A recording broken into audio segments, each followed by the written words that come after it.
జై శ్రీరామ్. శ్రీమాత్రే నమః. శ్రీ గురుభ్యో నమః. 2025 సంవత్సరం సెప్టెంబర్ 21వ తారీఖు నుంచి 2025 సంవత్సరం సెప్టెంబర్ 27వ తారీఖు వరకు ఈ వారం యొక్క గోచార గ్రహస్థితుల ఫలితాలు ద్వాదశ రాశుల వాళ్ళకి ఏ విధంగా ఉండబోతున్నాయి? గోచారంలో ఉన్న గ్రహాలు వాటి ఫలితాలు తెలుసుకోవడానికి ముందుగా అసలు గోచారంలో గ్రహాలు ఏ ఏ రాశుల్లో స్థితులై ఉన్నారో మొదటగా మనం పరిశీలిద్దాం. మిథున రాశిలో గురు భగవానుడి యొక్క సంచారము, సింహరాశిలో శుక్రాచార్యుల వారి సంచారము, కేతు భగవానుని సంచారము, కన్యా రాశిలో సూర్యనారాయణమూర్తి సంచారము, బుధ భగవానుడి సంచారము, తులారాశిలో మంగళ సంచారము, కుంభరాశిలో రాహుదేవుని సంచారము, చివరిదైన మీనరాశిలో వక్రించిన శనీశ్వరుని సంచారము. వారంలో 4 రాశుల్ని చుట్టి వస్తాడు చంద్ర భగవానుడు. ప్రతి గ్రహానికి మినిమం ఎంత ఫాస్ట్గా తిరిగే ప్లానెట్ అయినా ఒక నెల రోజులు లేదా 26 రోజులు అలా పడుతుంది. కానీ చంద్ర భగవానుడు వారంలో 4 రాశుల్ని చుట్టబెడతాడు. ఈ వారంలో సింహరాశి మొదలుకొని వృశ్చిక రాశి వరకు కూడా ఆయన సంచారం సాగుతుంది. ఇవి గోచారంలో ఉన్న గ్రహాల యొక్క గమనాలు. ఈ గ్రహ గమనాలను అనుసరించి ద్వాదశ రాశుల వాళ్ళకి, ద్వాదశ లగ్నాల వాళ్ళకి ఫలితాలు తెలుసుకుందాము. ఈ ఫలితాలు తెలుసుకోవడానికి ముందుగా ఈ వారము ద్వాదశ రాశుల్లో ఏదైనా ఒక గోచార గ్రహ గమనాల్లో ఏదైనా ఒక ప్రత్యేకాంశం ఉందా అంటే, క్రితం వారం తెలుసుకున్న ప్రత్యేకాంశమే అదే బుధాదిత్య యోగం. కన్యా రాశిలో జరుగుతున్న బుధాదిత్య యోగము ప్రతి రాశి వాళ్ళకి కూడా ఏ రకమైన మంచి జరుగుతుంది రాబోయే 3 నెలల్లో అన్న విషయాన్ని మనం క్రితం వీడియోలో తెలుసుకున్నాం. అంటే పోయిన వారం వీడియోలో వార ఫలాల్లో తెలుసుకున్నాము.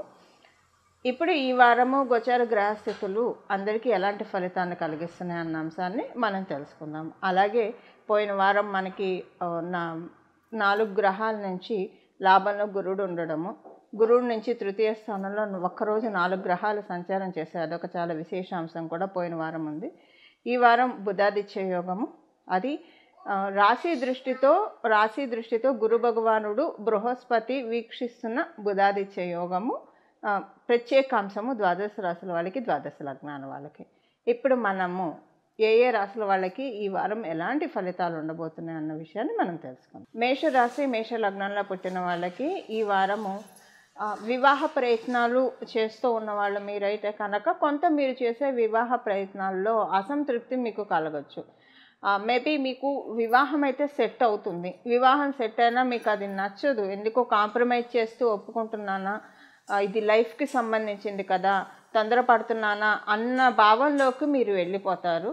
కానీ ఈ భావన మీరు పెట్టుకోకండి. కారణం ఏంటంటే, మీకు కంప్లీట్గా నచ్చితే కనుక ఈ వారం వచ్చే సంబంధం మంచి సంబంధమే వస్తుంది మీకు. సో మీరు మీ ఇష్టానుసారం మీరు కానీ గ్రహదేవతలు అయితే మీకు మంచి సంబంధాన్ని ఆశీర్వదిస్తూ ఉన్నారు. డెఫినెట్గా మంచి సంబంధం వస్తుంది మీరు వివాహ ప్రయత్నాలు చేస్తూ ఉంటే. కానీ ఆ సంబంధం మీకు డెఫినెట్గా నచ్చదంటే కుదురుతుంది, కానీ మీకు లోపల అసంతృప్తి, మీరు కరెక్ట్ నిర్ణయం తీసుకుంటున్నారా లేదా, ఈ అసంతృప్తితో బాగా నలిగిపోతారు. ఒకవేళ అలాంటి అసంతృప్తిలో మీరుంటే మీరు డెఫినెట్గా తప్పు నిర్ణయం అయితే తీసుకోలేదు. అంటే మీ పేరెంట్స్ ప్రోద్బలంతో మీరు తీసుకున్నారా, అందరికీ నచ్చుతుంది ఈ సంబంధం. ఎవరైతే ఒకవేళ మీరు పెళ్ళికొడుకు అయితే మీకు మాత్రమే ఈ సంబంధం నచ్చదు, మీరు మేషరాశిలో పెట్టి ఉంటే. మీరు పెళ్లి కూతురు అయితే మీకు మాత్రమే నచ్చదు. దీనికి మళ్ళీ వేరే కారణాలు కూడా ఏముండవు. ఎందుకో అసంతృప్తి అనిపిస్తుంది, కరెక్ట్గా తీసుకుంటున్నానా లేదా. ఒకవేళ ఆ కోవలోకి చెంది మీరు ఉండి ఈ వారం మీరు ఇలాంటి సిచ్యువేషన్ చూస్తే భావించండి, ఇది భగవంతుడు మీకు ఇస్తున్న ఆశీర్వాద బలం అని భావించండి. ఒకటి ఇదొక గ్రౌండ్ ఉంటుంది. సెకండ్ విషయం ఏంటంటే, ఒకవేళ మీరు వివాహ ప్రయత్నం చేస్తూ ఉన్నారు, ఇలా అసంతృప్తి ఉండకపోయినా మీరు ఎవరితోటైతే వివాహ ప్రయత్నాలు అంటే ఏ సంబంధాన్ని అయితే కలుపుకోవాలనుకుంటున్నారో వాళ్ళతోటి లేదా మధ్యవర్తులతోటి కొంత వాగ్వివాదం లోనయ్యే అవకాశం కూడా ఉంది. ఇది మిమ్మల్ని కొంచెం కలత చెందే విధంగా చూస్తుంది. ఈ వాగ్వివాదాలు ఇవన్నీ కూడా మీకు కొంత స్ట్రెస్కి లోనవుతారు. అంటే ఈ వారం వివాహానికి అనుకూలంగానే ఉన్నా కొంచెం కాంట్రడిక్టరీ ఏంటంటే, అసంతృప్తి అన్న ఉంటుంది మీకు సెట్ అయితే. ఒకవేళ సెట్ కాకపోతే సెట్ అయ్యే క్రమంలో కొంచెం వాగ్వివాదాలు ఉంటాయి. ఇది ఒకటి ఉంటుంది. ఇది వివాహ ప్రయత్నాలు చేసే వరకు. ఆల్రెడీ వివాహం జరిగిన వాళ్ళకి ఈ పాయింట్ అప్లికేబిలిటీ ఉండదు. అంటే మీకేమీ ప్రాబ్లమ్ ఏం లేదు. గోచారంలో మీ వైవాహిక జీవితంలో వచ్చిన ఇబ్బంది లేదా అంటే మీ ఇద్దరి మధ్య మనస్పర్ధలు కావచ్చు, లేదా మీరు ఆడవాళ్ళైతే మీ శ్రీవారికి హెల్త్ ప్రాబ్లం, మీరు మగవాళ్ళైతే మీ శ్రీమతికి హెల్త్ ప్రాబ్లం, ఇలాంటి విషయాలు ఏం లేదు, అంతా నార్మల్గానే ఉంది. మనం ఉద్యోగస్తులకి ఎలా ఉందంటే ఈ వారము ఉద్యోగస్తులకి అనుకూలంగా ఉంది. మీ రెస్పాన్సిబిలిటీస్ మీకు తెలియకుండానే ఎక్కువ రెస్పాన్సిబుల్గా మీరు ఉంటారు. అంటే మీరు చాలా రెస్పాన్సిబుల్గా చేసేవాళ్ళు అయినా సరే చాలా పనులు చక్కబెట్టేస్తారు ఈ వారం. మీరు ఉద్యోగంలో మీ పనులు పెండింగ్ వర్క్స్ ఏవేవైతే ఉన్నాయో అవన్నీ కూడా కంప్లీట్ చేస్తారు. మీకు తెలియకుండానే ఇప్పుడు ఇన్నాళ్ళు ఉన్నది వేరు, ఈ వారము లాస్ట్ వీక్ కూడా ఈ పాయింట్ అప్లికేబిలిటీ ఉంటుంది. నేనైనా ఇన్ని పనులు చేసుకున్నానా అని మీరు అనుకుంటారు. ఇంట్లో, ఉద్యోగ స్థానంలో 2 చోట్ల మీరు అన్ని బాధ్యతల్ని సక్రమంగా నిర్వహిస్తారు. మీకు భగవంతుడి అనుగ్రహం కూడా బాగా ఉంది. అంటే చేసినందుకు గుర్తింపు వస్తుంది, ఒక తృప్తి ఉంటుంది. ఉద్యోగస్తులకి సింపుల్గా చెప్పాలంటే తృప్తి ఉంటుంది. ఇన్నాళ్ళు చేసిన ఒక తృప్తి లేకుండా నలిగిపోయినా ఈ వారం నలిగిపోకుండా తృప్తి అయితే చక్కగా మిమ్మల్ని గ్రహదేవతలు తృప్తితో దీవిస్తూ ఉన్నాయి. వ్యాపారస్తులకి ఈ వారం అనుకూలంగా ఉంది. కాకపోతే వ్యాపారస్తులకి ఇదే సేమ్ పాయింట్, వివాహితులకి ఎలాంటి పాయింట్ అయితే ఇది వ్యాపారస్తులకి అప్లికేబిలిటీ ఉంటుంది. వ్యాపారస్తులకి ఎలా అప్లికేబిలిటీ ఉంటుందంటే కొన్ని ఇష్టం లేకుండా కొన్ని కాంట్రాక్ట్స్ మీరు ఒప్పుకోవాల్సి వస్తారు. అది అంటే చూసే వాళ్ళకైతే అబ్బో ఇంత మంచి కాంట్రాక్ట్స్ వచ్చాయి వీళ్ళకి, ఇంకేం హ్యాపీ కదా వీళ్ళకి, అంటే వీళ్ళ వ్యాపారం బాగా సాగుతుంది, 3 పువ్వులు 6 కాయలుగా అనుకునే వాళ్ళది ఏముంది 1000 అనుకుంటారు. కానీ మీకు తెలుస్తుంది ఆ కాంట్రాక్ట్ మీకు ఎంత పెయిన్ఫుల్లో. అది అంటే ఇప్పుడు డబ్బులు వస్తుంటే పెయిన్ఫుల్ ఎందుకంటే లోపాయకారీలు ఉంటాయి కదా ప్రతి చోట్ల, ఆ మనుషులతో కావచ్చు, లేదా ఆ వ్యవస్థకి సంబంధించిన విషయాల్లో ఆ వ్యవస్థ మీరు ఏర్పాటు చేసుకున్న విధానంలో కావచ్చు, ఆ లోపాయకారీల వల్ల అసంతృప్తి మీకు బాగా ఉంటుంది. చాలా సర్దుకొని చేయాల్సి వస్తారు వాళ్ళు. అంటే మిమ్మల్ని ఒక రకంగా కమాండ్ చేస్తున్నట్లు చేస్తారు, లేదా మీరు తక్కువకు చేస్తారు. అది బయట ఎవరికి తెలియదు కదా. మీకు ఒక మంచి కాంట్రాక్ట్ వచ్చిందంటే మీరు ఎంత నెగోషియేట్ చేసుంటే మీకు ఆ కాంట్రాక్ట్ వచ్చిందని ఎవరు ఆలోచించరు. చాలా వచ్చేసాయి, మీరు చాలా మూటలు కట్టుకున్నారన్న విషయాన్ని ఆలోచిస్తారు. ఇలా మీకేంటంటే కొంచెం అసంతృప్తి ఉంటుంది. అరే జనాలు అనుకునేది ఒకటి ఉంది, ఇక్కడ మనకి జరిగేది ఒకటి ఉంది అని. కాకపోతే డెఫినెట్గా ఒక ప్రాఫిటబుల్ ట్రాన్సాక్షన్ ఉంటుంది, అందులో ఎలాంటి ఇబ్బంది లేదు. కాకపోతే అసంతృప్తితో నలుగుతారు, ఇదన్నా ఉంటుంది. లేదు అసంతృప్తి అనేది చక్కగా చేసుకుంటున్నారంటే మీకు ఆ కాంట్రాక్ట్ వచ్చే క్రమంలో వాళ్ళతోటి విపరీతమైన ఆర్గ్యుమెంట్స్ ఉంటాయి. ఒక రకంగా ఫైట్ చేయాల్సి వస్తారు మీరు. ప్రతిదానికి మీరు మెప్పించుకోవాల్సి వస్తారు, ప్రతిదానికి మిమ్మల్ని మీరు ప్రూవ్ చేసుకోవాల్సి వస్తారు. అరే ఇది ఇలా కాదండి, ఇలా చేస్తున్నాం.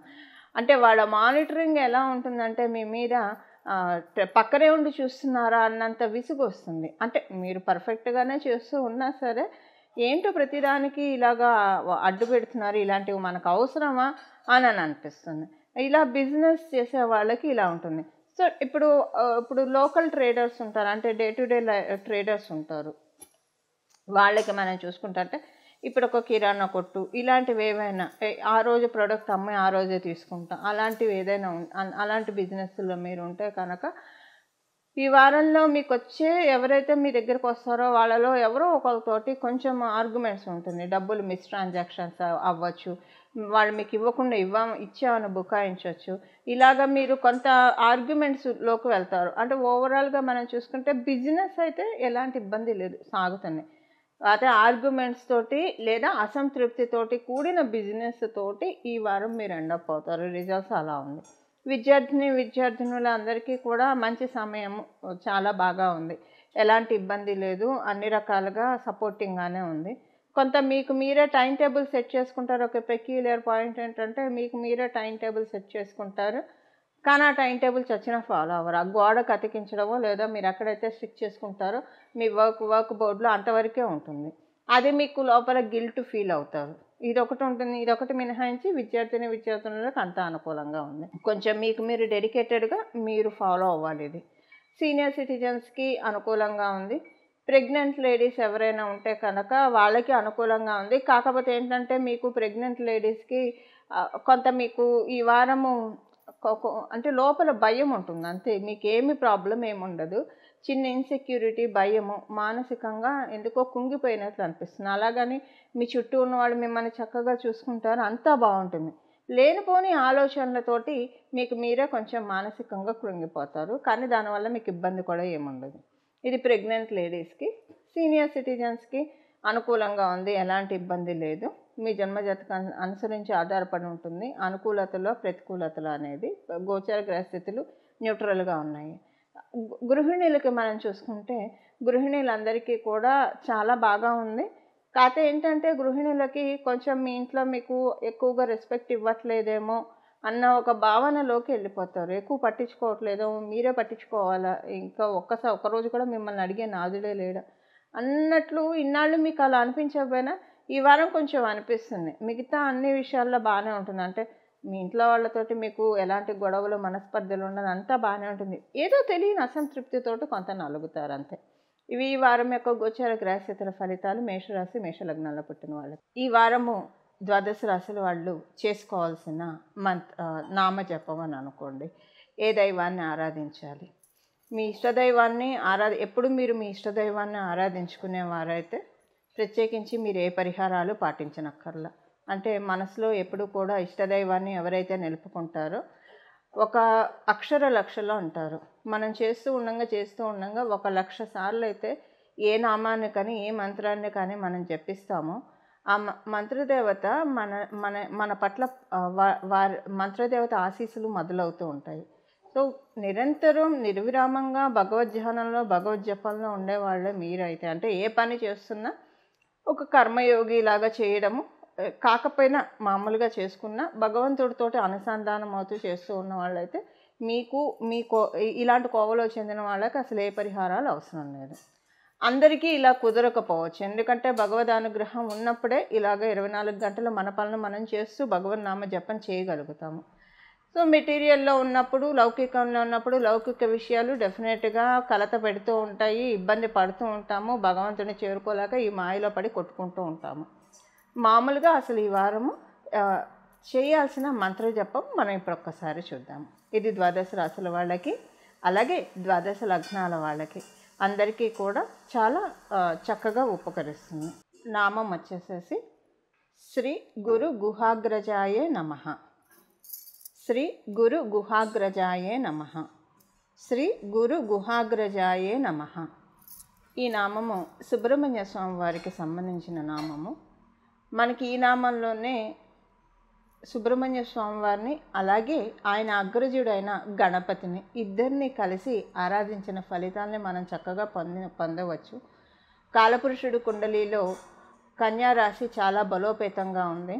కన్యారాశికి ఆపోజిట్లో శనేశ్వరుడు కూడా కర్మసాక్షిగా కర్మలన్నింటినీ నిష్పక్షపాతంగా ప్రతి ఒక్కళ్ళకి ప్రసాదించే కర్మదేవుడైన శనేశ్వరుడు కూడా ఆయన వీక్షిస్తూ ఉన్నాడు. చాలా మంచి సమయం, చాలా రైట్ టైము. ఎందుకంటే ఈ కాలపురుషుడు కుండలిలో 6th హౌస్ అనేది చాలా ప్రత్యేకత సంతరించుకొని ఉంటుంది. సో ఈ సమయంలో మనం గణపతి అర్చన అలాగే సుబ్రహ్మణ్య స్వామివారి అర్చన చేయడం వల్ల మీ జన్మజాతకాల్లో ఒకవేళ ఏమైనా వంశపారంపర్యంగా వచ్చే దోషాలు కావచ్చు, లేదా సర్పదోషాల వల్ల మీరు ఇబ్బంది పడుతూ ఉంటే, అలాంటివి ఏవైనా ఉండి ఇబ్బంది పడుతూ ఉంటే, ఇంకేదైనా కారణాలు దోషాల వల్ల మీరు ఇబ్బంది పడుతూ ఉంటే కనుక ఈ నామము అసలు మీరు నిరంతరం జపించుకున్నా కూడా నామం కాబట్టి మీరు ఎప్పుడు కంటిన్యూగా చేసుకోవచ్చు. జపించుకుంటూ ఉంటే చాలా అద్భుతమైన రిజల్ట్స్ చూస్తారు. ఇప్పుడు శనేశ్వరుడు కూడా ఆయన కర్మకారకుడు కాబట్టి మనం ఏమేమి కర్మలు చేస్తున్నాం అంటే మనము ఉత్తగా మన పనులు మనం చేసుకుంటూ వెళ్తున్నామా, లేదా భగవన్నామ జపం చేయడం కూడా ఒక కర్మే. సత్కర్మలు, దుష్కర్మలు, మధ్యమ కర్మలు, ఇవి మనం ఏం చేస్తున్నాం. మధ్యమ కర్మలు అంటే మనం మామూలుగా మన పనులు మనం చేసుకుని ఒకళ్ళని ఇబ్బంది పెట్టకుండా మన పనులు మనం చేసుకోవడం మధ్యమ కర్మలు. దానివల్ల మనకి పుణ్యము రాదు, పాపము రాదు. సత్కర్మలు చేస్తే మనకు పుణ్యం వస్తుంది, దుష్కర్మలు చేస్తే మనకి పాపం వస్తుంది.